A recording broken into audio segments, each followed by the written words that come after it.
Questions? You've talked in the past just about embracing pressure, both personally, and then you want your roster to embrace that as well. I think we can comfortably say this is one of the bigger opportunities for this organization in the last several years. So what's the balance this week of making sure they don't put too much pressure on themselves, but making sure they embrace this moment and take it head on? Yeah, I think it's just important. It's what we talked about this morning. It's important to just stay focused on the task at hand. You know, no different we did last week. We put the work in. We were very detailed, focused, put together a good game plan. Those guys executed well, and it's the same thing here. Just focus on the job at hand. You know, don't look any farther than that, and honestly, don't look any farther than today. That's what it's about, and we need to go out there and practice here in about an hour, and that's your best chance to win the game is win each day of practice that you got getting ready for it. So that's really our focus. I don't know if it had anything to do with anything at all other than just a bad day, but you had a Christmas Eve game last year. It was a rough one for you guys on the road. Similar situation. Is there anything to the date and just where guys' minds are at with family obligations and whatnot? Is there anything you got to recenter for this one?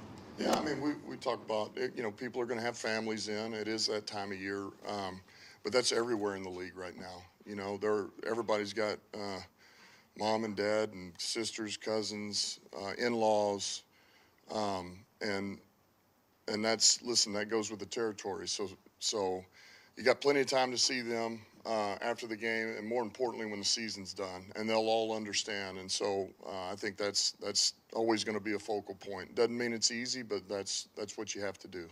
On Monday, the fans were kind of torn between the Seahawks and the Eagles, you know, clinching the division or hoping for better playoff seeding. Where did you fall in that game? Who were you rooting for? Honestly, it really didn't matter to me.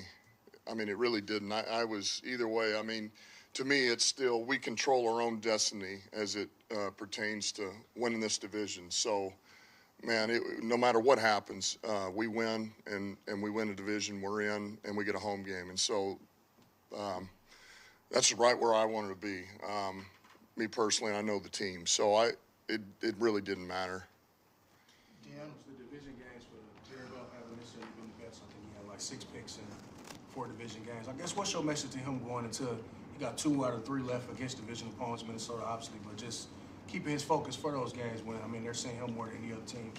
Probably. Yeah, look, I think the same message that we had really the last 2 weeks, you know, and because honestly, he's done a good job of taking care of the ball. You know, we had Chicago. We came back, won that game. Then Green Bay, Thanksgiving. But honestly, out at Chicago, I don't count those interceptions. I'm just bringing that up again. And the center quarterback exchange, that wasn't just one person there. So he's done a good job. And I think really the most important thing is, man, cut it loose. That's the message. It's not the other way. Because I go back to this. He's one of the biggest reasons we're sitting at 10 wins right now is him playing loose and. Man, you know, just trust what your eyes see, play the progression, and throw with conviction. And that doesn't mean something bad may not happen. I mean, something may happen. That's life in the NFL. We got to find a way to overcome it. But we sure don't want him tightening up and worrying about all that. So just go out like you did last week, put the work in, and cut it loose. Challenges with the you talked about the Vikings defense a little bit the other day, but with all the blitzing that Flores does, the drop 8, the different looks, I guess, that he gives, much different than anyone else in the NFL. Yeah, it's unique. It's a very unique defense, and what they ask those guys to do, man, there's a ton of moving parts, and so there's, you know, this is one of those where for us as a staff, the game plan is not going to end until probably, you know, the morning of. As you continue to watch and then you practice and then you solve problems, and there's going to be, as it goes, there'll be some stuff we cut out, some stuff we add, some stuff that we can add a couple of wrinkles to make it better. But we're going to have to evolve throughout this week because it takes a while. And so I think the most important thing is just keeping our players man, just composed and giving them confidence in a plan that they know they can execute. you know, what you don't want is them being paralyzed, right? Because there's so many different things. So, and I think we'll be able to do that for him. But it is unique. Dan, I'm just wondering how much Jordan Addison caught your attention in the draft process, and what's allowed him to have success, averaging over 13 yards a catch and 9 touchdowns in his first year?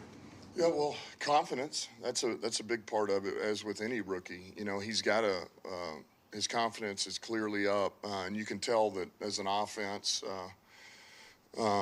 quarterback, all of them, play caller, that they have confidence in finding ways to get him the ball. And, you know, and the things that you liked about him coming out of the draft, it's what's showing up, man. He's a pure outside receiver. He's a very crafty route runner. He's got a vast route tree, really good hands. So he's developing. I mean, if you're them, you're pleased with where he's at right now. That's for sure. Sorry, as a former tight end yourself, can you speak to the level of difficulty of what Sam Laporta's doing? And did you guys have any sense that it would be he'd be this soon? Look, I just go back. No, it's not easy. All that he's been able to do to grasp and produce this fast in all the areas. Honestly, I mean, I just go back to this. His run blocking and pass blocking has improved significantly on top of what everybody sees: the catches, the routes, the run after catch. And no, I mean, I think you would love to say that every rookie is going to come in and feel that vision immediately, but that's not the reality. That's not the truth. Everybody grows at different rates. Some of them it does happen fast. Some of them it's late in the year. Some of them it's year 2. Some of it's year 3, which we're seeing with a couple of our guys right now, you know. And so, no, but I think overall that vision was going to be where he is. You know, that was what we see. We saw a complete tight end that had a ton of versatility. And no, it's come on pretty quick. I wanted to ask you about opposite. Addison Jefferson, obviously one of the best, if not the best receiver in the league. You guys had 2 very different games against him last year. One, the plan was executed probably close to perfection, then the other one he goes off for 200. So when I know different personnel, probably a little bit different scheme, but like what can you gain from those 2 games as you try to prep for him again another time? There's nothing easy about going against him, you know. And now that you got Addison on the other side, you got Hawkinson obviously at the tight end position, and they got a run game.